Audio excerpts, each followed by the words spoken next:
darling plant loves, welcome. Today I'll be teaching you how to plant a divine tropical terrarium. By the end of the class you will have learned how to create your very own miniature, low maintenance, on trend and no need to water biosphere.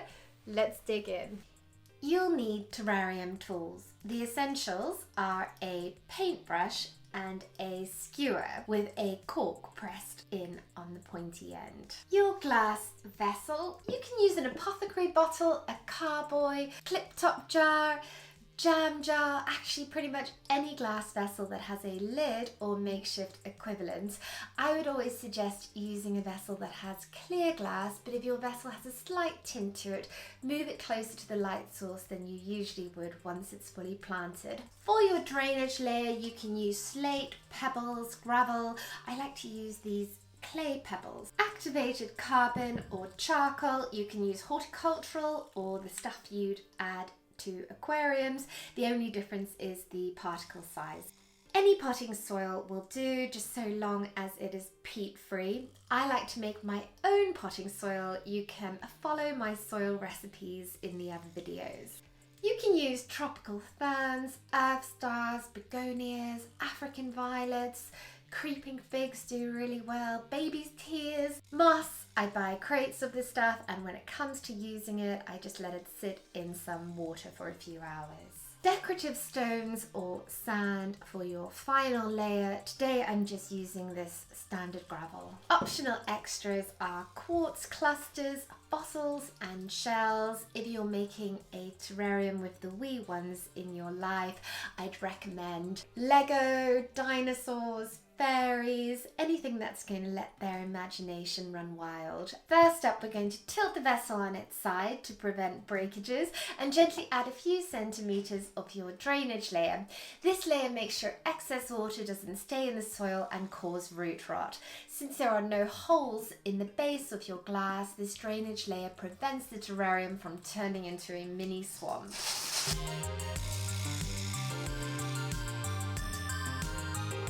Next up, I'm going to sprinkle around a tablespoonful of this activated carbon or charcoal. The charcoal keeps the soil sweet and removes any impurities, so the water is cleaner for its next round. Activated charcoal is used in aquarium filters and can be purchased in most aquatic stores.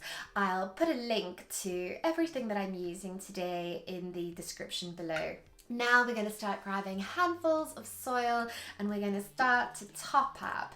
The amount of soil you use depends on the size of your vessel. A general rule is to fill it up to just below the halfway mark, and then I tamp down with my fingers or with the cork tool we've created, which lowers the soil layer even more.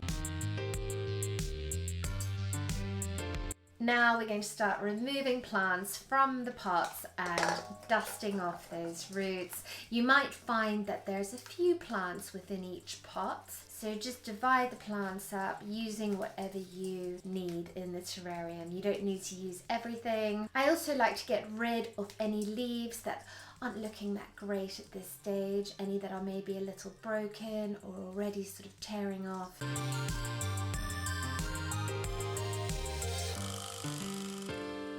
Now I have my plant line up. I'm going to start planting. This is where your skewer tool will come in really handy. I burrow the hole until I can feel my drainage layer. And I always make sure the hole is big enough for my first plant's roots to drop into. Then I start with my largest or my favorite plant first as the centerpiece, and I spiral out towards my smallest plants, keeping my planting quite contained in the center. Leaves are always going to touch the inside of the glass, but we don't want foliage pressed up against the inside. I'm going to start with my pilea or Chinese money plant. I'm going to lower the roots into the hole, and then with the cork section of my tool, I'm just going to tamp down the soil around those roots.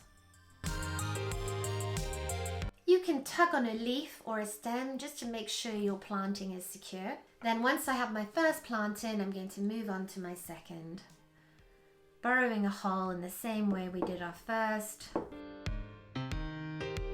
Lowering those roots down.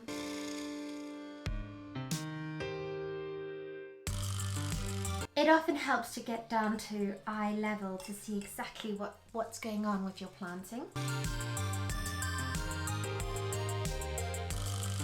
I quite like to work with odd numbers, planting 3, 5 plants, depending on the size of your plant and of course the glass vessel you're using.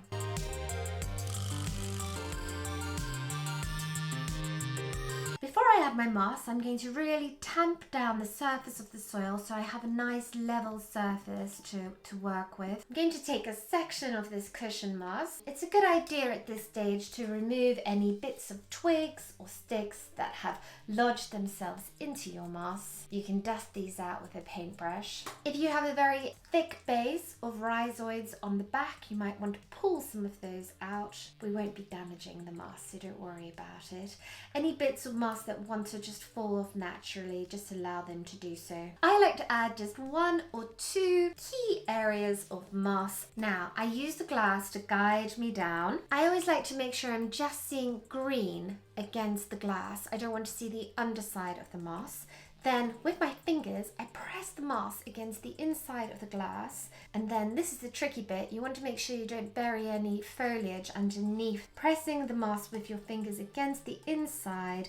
And then with my thumb, I round the moss over my fingers to emphasize that lovely mound-like shape.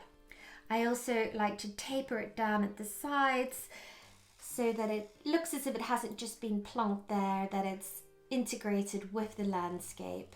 Now I'm going to add my decorative layer. I build the stones up around the outside of my planting, and then with a paintbrush I brush the stones inwards so that the stones are sitting underneath the plants. The reason why I do this is just so that I don't end up damaging foliage as I drop the stones in, and stones don't get stuck in the foliage.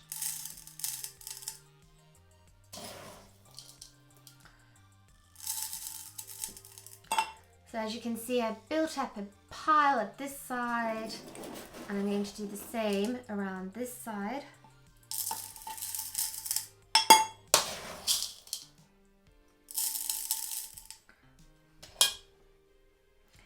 Now with my paintbrush,